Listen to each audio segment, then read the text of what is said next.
확장에 대한 설교를 하고 있습니다. 확장, 커지고 퍼져나가는 확장에 대해서 설교를 하는데, 제가 확장에 대해서 설교를 하려고 보니 벌써 몇 번 있는 거 다 했더라고요. 할 게 없어요.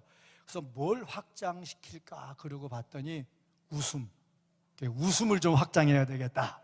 그래서 좀 가정에 좀 웃음이 좀 있고 교회에 좀 웃음이 있었으면 좋겠다. 그래서 얼굴이 환하게 피어서 사진을 찍는데, 어제 그 사진이 잘 찍히는지 보려고 김도영 목사님이 딱 모델하면서 사진을 찍더라고요. 딱 봤더니 우리 스튜디오 사장님께 와서 하시는 말씀, 야, 사진 많이 찍혀본 사람이네, 폼 잡을 줄 아네 그러더라고. 어떻게 하나 봤더니 눈꼬리에 딱 힘을 줘서 세우고 입을 살짝 올리니까 사진이 잘 나오더라고. 그래서 아까 제가요 해봤어요. 눈에 안경 벗으면 눈이 해멜가해지거든요. 딱 힘을 주고 했더니 사진이 진짜 잘 나옵니다. 그래서 오늘 띄워달라고 그랬더니 컴퓨터에 안 나온대잖아. 그래서 다음에 띄워주려고 하겠는데, 하여튼 그렇습니다. 이렇게 나오신 거 축하하고 참 확장시키는데 가정에, 교회에 웃음이 충만하기를 주님의 이름으로 축복합니다. 6살짜리 애가 배가 좀 아팠어요. 배가 아팠는데 꼬르륵 꼬르륵 그러면서 배가 아픈 거예요. 그래서 엄마한테 얘기를 했습니다. 엄마, 배가 아파. 왜? 몰라. 꼬르륵 꼬르륵 하면서 배가 아파. 자, 벌써 알잖아. 여러분, 수준이 엄청 높아가지고 내가 개그를 못한다니까. 그래가지고 그래, 그러면은 알았다. 네 배가 비어서 그래. 배가 비어서 그러니까 조금만 기다려봐. 엄마가 맛있는 거를 해가지고 먹였어요. 열심히 먹더니 꼬르륵 하는 것도 없어지고 배도 안 아픈 거야.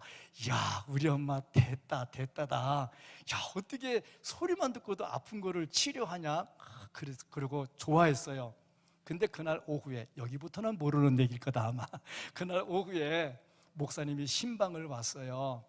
신방 가서 예배를 다 드리고 얘기를 하는 중에 목사님이 이렇게 말했습니다. 오늘 머리가 얼마나 아픈지 참 신경이 쓰인다고. 애가 다 오더니, 목사님 머리 아파요? 왜 그런지 알아요? 머리가 비어서 그래요. 뭘로 채우면 괜찮아져요.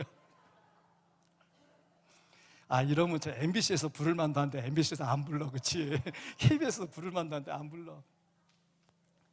그랬더니 우리는 아니까 웃어. 지금 제가 앞에 얘기를 했기 때문에 아니까 웃는데, 목사님하고 신방대원은 황당한 거야. 아무리 집안에서 가정교육을 안 시켰기로서니 이건 너무했다 그랬는데, 이제 얼떨떨하고 있는 목사님과 신방대원들에게 엄마가 상황 설명을 쫙 해줬더니 그런다고 그때부터 웃었대. 그러니까 우리보다 한 박자 늦어, 그치? 우리는 개그도 잘하고 듣기도 잘하고 수준도 높아. 자, 웃는 가정에 행복이 넘칠 줄로 믿습니다. 자, 웃음 중에 최고의 웃음이 뭘까? 그리고 보니 역시 천국 가서 웃는 거라 생각을 합니다. 이 땅에서 웃는 거는 시간 지나면 다 없어지거든요. 근데 천국 가서 웃는 것은 끊임이 없고 질도 높고 정말 행복한 웃음이 나옵니다. 근데 내가 이렇게 보니까 이렇게 웃자고 하는데 아직도 한 사람 반이 아직도 안 웃고 있네. 한 사람 반. 자, 정말 얼굴이 활짝 피면 호박꽃도 피면 꽃입니다. 정말 마음의 웃음이 겉으로 나와서 환하게 되고 가정과 교회가 행복하기를 주님의 이름으로 축복합니다. 웃음 중에 최고의 웃음은 천국에서 주어진다. 오늘 본문 말씀을 보면 즐거워하고 크게 기뻐할 것이다. 그래서 제가 이 말씀을 묵상을 해봤습니다. 도대체 왜 즐거워하고 왜 기뻐할 것인가? 어떻게 해야 이 웃음이 한박 웃음이 되고 끝이 없는 웃음이 될까? 그리고 봤더니 첫째, 예배가 살아나야 되겠다 하는 겁니다. 우리의 웃음은 영의 예배거든요. 영의 예배니까 웃음이 살아나려면 예배가 살아나야 된다. 아무리 충청도지만 끝난 지가 언젠데 이제 화면이 뜨냐 그래. 하여튼 예배가 살아나야 된다 하는 것인데, 예배는 모든 것의 가장 기본입니다. 그래서 모든 일의 시작, 예배가 시작이 돼야 된다. 회의할 때도, 이사 갈 때도, 결혼할 때도, 자동차를 살 때도, 사업을 시작할 때도, 결혼할 때도 다 예배가 우선이 돼야 된다. 둘째는 내 중심이 아니라 내 중심의 예배를 드리면 안 된다. 내가 은혜 받으러 가야지. 그건 아니죠. 은혜 받으러 오는 게 아니고 하나님께 영광을 돌리러 오는데, 영광을 돌리다 보니 내가 은혜를 받는 거죠. 내 중심의 예배를 탈피하라. 세 번째, 병든 예배를 탈피해야 된다. 예배 중에도 병든 예배가 있어요. 오면은 그냥 병든 닭같이 처음부터 시작하자마자부터 고개부터 뻑뻑 하시는 사람들이 간혹 있어요. 이게 왜 그러느냐면 마귀가 자꾸 나를 건드리는 거야. 근데 그 졸릴 때 내려오는 눈은 올릴 방법이 없어요. 제가 중학교 때 처음으로 이제 어른 예배 저녁 7시 예배 참석했는데 맨날 새나라의 어린이 일찍 자라 그래서 6시부터 자버릇해가지고 7시에 예배를 못 드리는 거야.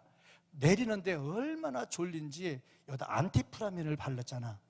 안티프라민을 바르고도 잤잖아. 그런데 언제 눈 떴느냐? 어느 날 목사님 설교가 딱 들어오는데 소위 말하는 은혜를 받았어. 그때부터 지금까지 안 졸아. 그렇습니다. 그러니까 병든 예배를 탈피해야 되겠다. 네 번째, 준비된 마음으로 예배를 드려야 되겠다. 오늘 예배를 위해서 제가 몇 달 전부터 준비를 했어요. 이렇게 해야겠다, 이렇게 해야겠다. 어제도 계속 기도했어요. 하나님, 내일 예배가요, 이게 또 이벤트 되면 안 되잖아요. 우리는 이벤트로 예배하는 게 아니잖아요. 하나님 중심으로 하는데 순서 하나하나마다 하나님 성령의 기름을 부어주세요. 그렇게 일찍 와서 예배 드리고, 예배 먼저 와서 주보 보고 성경 본문 보고 찬송 보고 준비하고, 그리고 예배를 드려야 되겠죠. 다섯 번째로 보면 습관적으로 예배를 드리면 안 되겠다. 예배는 습관적으로 나와야 돼요. 근데 예배를 습관적으로 드리면 안 돼요. 날마다 새로운 제사로 드려야 됩니다. 여섯째, 예배 방해가 되는 것들을 다 처리하라. 예배 방해되는 게 뭐냐? 교만한 마음, 미운 마음, 의심하는 마음, 세상의 염려, 이런 것들이 예배에 방해가 됩니다. 미움이 생기면요, 예배 자체가 안 됩니다. 은혜는 누가 받느냐? 목사님을 됐다 사랑하는 사람이 은혜를 받습니다. 아멘하는 사람은 사랑하는 사람이요. 그렇습니다. 됐다 사랑하면, 원래 사랑해야 은혜 받아요. 예수님이 그렇게 하늘의 복음을 전하는데 바리새인들은 은혜를 못 받잖아. 왜? 사랑하지 않거든. 그러니까 은혜 받고 싶으면 왜 은혜가 안 되나 하고 투덜거리지 마시고, 목사님을 됐다 사랑하시고, 더 중요한 거 하나님을 엄청 왕창 따따 사랑하시기를 바랍니다. 그래야 은혜가 되는 거죠. 또 7번째 보면 예배가 잔치집 분위기가 돼야 되겠다. 오늘 뭐 잔치집 분위기잖아요. 북치고 장구치고. 우리나라는 북치고 장구치고 최고의 잔치잖아요. 축구 응원할 때도 꽹가리 치잖아요. 오늘 꽹가리까지 왔으면 더 좋을 뻔했겠다. 꽹가리까지 치면 얼마나 좋겠어요. 예배가 잔치 분위기가 돼야 돼. 예배가 잔치 분위기가 되려면 죄는 철저하게 회개하고, 잔치집에는 음식이 많아야 돼. 근데 오늘 점심을 못 줘서 너무 죄송한데 대신 생명의 양식을 풍성하게 드립니다. 생명의 양식이 있어야 잔치집이 되겠죠. 8번째, 감사하는 마음이 있어야 되겠다. 10명의 나병 환자가 고침받았는데 1명만 감사하고 9명은 감사하지 않았어요. 정말 예배가 살아있으려면 감사인데, 말씀을 들을 때 마음에 막 감사하는 마음이 생겨야 되고, 죄를 지적하면 죄를 회개하는 마음을 주신 것을 감사해야 되고, 눈물이 나면 눈물을 흘리게 하심을 감사해야 되고, 이 감사하는 예배가 되어야 예배가 살아나게 됩니다. 그 다음에 보면은 찬양 소리가 넘쳐야 되겠다. 정말 예배는 찬양이 뜨거워야 되겠다. 에베소 5장 19절 말씀, 시와 찬송과 신령한 노래들로 서로 화답하며, 오늘 본문 말씀 5절 말씀 보면은 5절에도 역시 보좌에서 음성이 나서 이르시되 하나님의 종들 곧 그를 경외하는 너희들아, 작은 자나 큰 자나 다 우리 하나님께 찬송하라 하더라.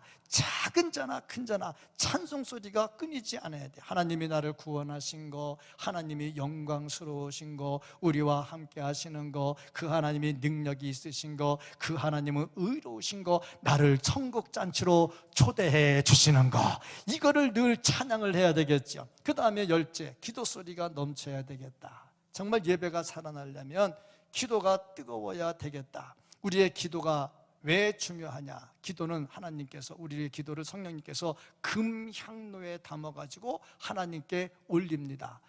쓰레기는 쓰레기통에 들어가지만 금향로에 쓰레기를 안 담아요. 금향로에 담기는 것은 굉장히 귀한 것인데 이것을 하나님께서 받으시고 들으신 다음에 응답해 주십니다. 그러니까 이 예배가 살아있는 예배가 되고, 이런 예배가 진짜 웃음이 가득한 예배가 되는 거죠. 그래서 예배가 살아있으려면 찬양이 뜨거워야 되고, 기도가 뜨거워야 되고, 하나님의 말씀에 아멘으로 화답이 돼야 되고, 그래야 이 예배가 정말 살아있는 예배가 되면서 우리의 얼굴에 영혼의 미소가 넘치게 되더라 하는 겁니다. 그 다음에 성도의 교제가 이루어져야 돼. 예수님께서 말씀하실 때 예배 드리기 전에, 예물을 드리기 전에 먼저 형제들과 화목하고 그 후에 와서 예물을 드려라 그랬거든요. 그렇지 않은, 화목하지 않은, 형제가 화목하지 않은 예배는 하나님께 안 드려집니다. 그래서 아까 자리 막 옮기면서 예수 안에서 우리 화목했네 하고 찬송하면서 화목하고 싹 인사하고 돌아가는 거죠. 그렇습니다. 그 다음에 12번째, 예배 시간에 아멘 소리가 커져야 됩니다. 왜냐하면 예수님이 아멘입니다. 요한계시록에 예수님을 아멘이라 그랬거든요. 제가 우리 교회 처음으로 부임했을 때 벌써 18년 됐어요. 내가 왜 18년 됐나 다르게 말하면 욕같이 들릴까 봐 18년 됐는데, 제가 처음에 와서 설교할 때 얼마나 아멘이 컸는지 부흥의 강사들이 오셔가지고, 여기 충청도 아니래, 충청도는 아멘 잘 안 한대. 근데 여기 왜 이렇게 아멘 잘하냐? 근데 워낙 주일에 아멘이 습관이 돼가지고 했는데, 그때는 교인들이 막 부흥하고 증가되고 막 그랬어요. 근데 어느 날인가 아멘이 슬슬 하더니 코로나 오니까 완전히 마스크 덮어놓으니까 아예 숫자가 줄어들었는데, 오늘 보니까 예년만큼 회복이 돼서 아멘이 회복된 줄로 믿습니다. 아멘 할 때 교회는 막 살아나거든요. 아멘 하면서 내용이 막 뜨거워지거든요. 이때에 영혼의 미소가 일어나게 되고, 그 미소가 내 얼굴에 환하게 꽃으로 필 줄로 믿습니다. 13번째를 보니까 천국의 24장로같이, 24장로가 어떻게 했느냐? 요한 오늘 본문 말씀에 4절 말씀을 보면 24장로와 네 생물이 엎드려 보좌 앞에 앉으신 하나님께 경배하여 이르되 아멘 할렐루야 하니, 엎드려 경배하는 거야. 이럴 때 정말 예배가 살아나고, 예배가 살아날 때에 우리의 영혼의 미소가 생겨나고, 영혼의 미소가 생겨나면 얼굴에 웃음이 활짝 피게 될 줄로 믿습니다. 아멘. 그리고 두 번째, 지옥 관리를 하면 안 돼. 예배는 살아나야 되고 지옥 관리를 하면 안 돼. 지옥이 어떤 것이냐? 지옥에는 뭐 불이 끓는 것이다, 마귀가 있다, 꺼지지 않는 불이 있다, 유황불이 있다, 괴롭다, 영원히 꺼지지 않는다, 이런 말들을 했어요. 오늘 말씀에 20절 보면 이렇게 기록을 했습니다. 20절 말씀, 짐승이 잡히고 그 앞에서 표적을 행하던 거짓 선지자도 함께 잡혔으니 이는 짐승의 표를 받고 그의 우상에게 경배하던 자들을 표적으로 미혹하던 자라. 이 둘이 산채로 유황불 붙는 곳에 던져지고, 유황불 붙는 곳이 지옥이다, 그렇게 말을 했습니다. 영원히 꺼지지 않아요. 그래서 천국에 가면 지옥과는 교통이 안 됩니다. 절대 안 되지요. 그래서 우리는 지옥 관리는 절대 하면 안 된다. 지옥에는 뭐가 있느냐? 지옥에는 천국에 없는 거. 천국에 없는 게 뭐냐? 미움, 다툼, 시기, 질투, 원망, 수근수근 거리는 거, 비방하는 거, 핑계하는 거. 이게 다 지옥에 있는 것들이에요. 그러면 지옥에 갈 자들이 하는 게 뭐냐? 천국에서 하지 않는 거. 천국에서 하지 않는 게 뭐냐? 천국에 있는 거, 사랑, 찬송, 예수님의 향기, 이런 거를 이 땅에서 실천을 안 해. 그러니까 이 땅에서 자꾸 지옥 가는 연습만 해. 그래서 어떤 자들이 지옥에 가느냐? 요한계시록 19장 20절 말씀을 보면 짐승과 거짓 선지자, 거짓을 행하는 자. 요한계시록 20장 15절 말씀을 보면 생명책에 기록되지 않은 자. 요한계시록 21장 8절에 보면 두려워하는 자, 믿지 아니하는 자, 거짓말하는 자. 거짓말. 제가 거짓말을 참 잘했어요, 옛날에. 어떻게 거짓말했냐면, 저는 총각 때 결혼 반지를 끼고 다녔어요. 그랬더니 애들이 물어봐. 전도사님 결혼했어요? 왜 거짓말해요? 반지 꼈잖아. 왜 반지 끼고 다니는 줄 아세요? 이제부터 조크예요. 진심으로 들으면 안 돼요. 워낙 잘생겨서 여자들이 따라붙어가지고 못 따라붙게 하려고. 이래도 안 웃는 사람은 정말 너무한다. 어떤 사람은 그래, 목사가 얼마나 먹을 것을 먹고 살려고 저렇게까지 하겠나. 그래서 아멘 안 돼. 그래도 아멘 안 해. 그럼 안 된다고. 그랬더니 주일학교 학생 하나가 와가지고, 전도사님, 요한계시록 말씀 딱 피면서 거짓말하는 자는 천국에 가지 못할 것이고, 그 다음부터 내가 거짓말 안 했어. 농담도 거짓말은 안 되겠죠. 더군다나 교회 안에서 이런 얘기 저런 얘기 알지도 못하는 얘기 막 해가지고 거짓말하면 안 되는 게 지옥 갈 사람들이 하는 거죠.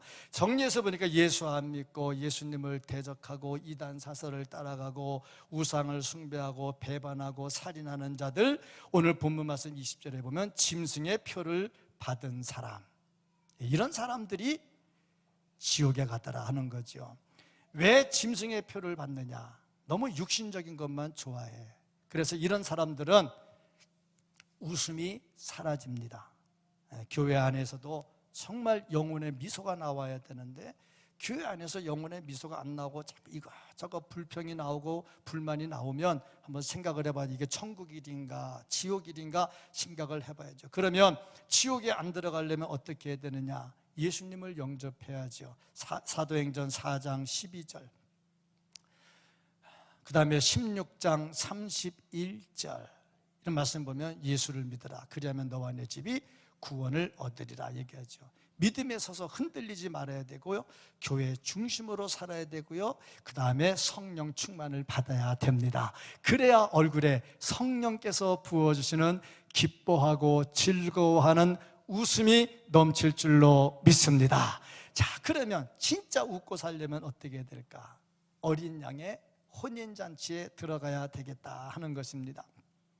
어린 양의 혼인잔치가 뭐냐 보니까, 허다한 무리가 큰 음성으로 찬송하는 소리가 가득한 거, 그게 어린 양의 혼인잔치입니다. 언제 혼인잔치가 이루어지느냐? 예수님 재림하실 때 공중에 우리가 들어 올려서 주님을 영접합니다.